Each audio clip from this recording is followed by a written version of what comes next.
Hey, what's going on, everybody? It is Brian. I'm back again, and today's video is a fun one. I am popping for the first time the Smoke Wagon Uncut Unfiltered. This is batch number 61. It was bottled April 20th of this year, coming in at 57.72 proof. So this is the first time that I have had Smoke Wagon.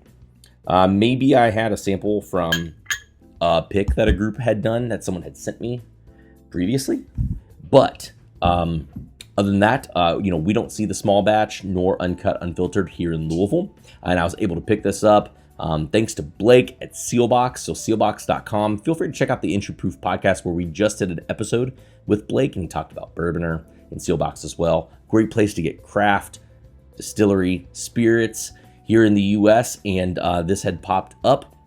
And subscribe to his newsletter or subscribe to the website so you can see when Uncut Unfiltered or other products pop up for availability again. But we are going to get into this. We're going to nose this a little bit, give some taste profile. So one thing that intrigues me about this is just the blending of stuff and the ages that I specifically see. So each batch is a little bit different, and I feel like they go live or do a little write-up about the profiles to each batch, and I'll copy the text below that will go through some of the text that they wrote up about batch 61 specifically. I read that after recording this actually one time previously, but before tasting this, so that does not affect the taste that I pull up in the glass. But one thing I was intrigued by this is that this to me is like a craft distillery version maybe of Rare Breed in terms of like maybe the ages that get thrown into the blend there, and then the price point as well. So really affordable for something that is north of, at least specifically in this batch, north of 6 years old, 57.72 proof. So I kind of like that kind of lower proof, barrel proof entry. I feel like it's really easy to drink, but does not necessarily sacrifice richness or body or any of that. I wish you could see the legs. I don't know if you all can see that on the glass or how slow moving they are on here, despite its color being a little on the light side. So the nose is really inviting. It does lead with some spice, and I hate saying that because to me, when I hear spice, I think it's going to be spicy. I think it's going to be dry, and that's usually off-putting to me. But I don't want you to hear that here. It does have some spice. It has some cinnamon. It has some nutmeg. It has some black tea. It has some orange peel, which is really intriguing. It has some vanilla. It goes into some warm, kind of sweet oak notes as well. The nose is great. It's really inviting, and there's a lot going on. It's really rich. It's got some good decadence to it as well. And the more you sit on it, kind of the sweeter it becomes, and just all around, just a really rich, like mouth-wetting, inviting pour. So I'm going to go ahead and dive into this.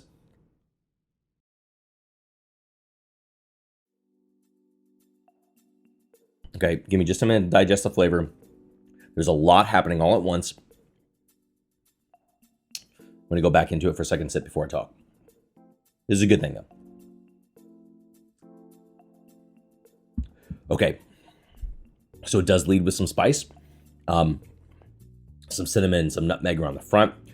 But those quickly move from the spice into a lot of sweetness. There's butterscotch, like the the gold-wrapped butterscotch candies, honey that's right there in the middle, some raspberry a little bit, some like vanilla frosting a little bit, again right in the middle of the sip, and then it transitions quickly from the sweetness. This is really gooey, it's really saturated, and it draws immediately into this pleasant, warm, just a touch of tobacco, little touch of tobacco, mainly like a nice sweet wood note, but then the finish kind of stops. It's not really a dry linger. It's not a very long linger either. It's just kind of quick. And sometimes I read that in a bad way, but for some reason, it's just very fitting to this pour. The movement is so intriguing. It is a very rich pour the whole way through. So starting with the spice and immediately drawn into these saturated, sugary, sweet notes with that honey again, with some oak, popping oak, well, sweetness, honey, pulls back, gets into the wood notes. Then, sure, I guess you could say that maybe it has some cinnamon. You know what it really reminds me of is, I don't know if you've got like a Buckhead's or one of those old kind of chain restaurants. I want to say that it was Buckhead's or something like that, that would serve bread at the table, but it came with like a cinnamon butter to it. And that's kind of what it reminds me of. It's got this like very sweet, rich, inviting sort of cinnamon note. It's not overly dry cinnamon. It's not off-putting. It's not even red hot candy cinnamon. It is a well-integrated, sweet, rich cinnamon coating that kind of comes in towards the end, mixing with the wood. I wish I had a rare breed or something like that to counteract. I can't exactly place taste-wise how it would compare. Maybe I'll do that in a future video. Let me know if you'd like to see that specifically. But overall, this is a great pour. Again, this is not something we found in Louisville, Kentucky, but it seems like it is something found in other markets. So I wanted to at least get on here and talk about it in case it was something that you all are able to find. Would I buy it? 100%. If I saw it, I would pick up one of these every time, if only just to see what one batch tastes like versus the other. But man, what a great product. And it's got great balance. It does not taste youthful to me. Even when I kind of get into some of the characteristics to it, I thought maybe it would taste like some young corn. I don't get that. And I don't know what typical ages are that go into here, but I do remember seeing on the post, it said something about the minimum age in here being 6 years. So maybe some of them do go a little bit younger than that, but this one is 6 years and up. I'll try and figure out the breakdown of what that is. But again, for the Smoke Wagon Uncut Unfiltered Batch 61, highly recommended. Thanks again, everyone, for sticking with me and watching another one of these videos. I appreciate you all watching and sending me your comments.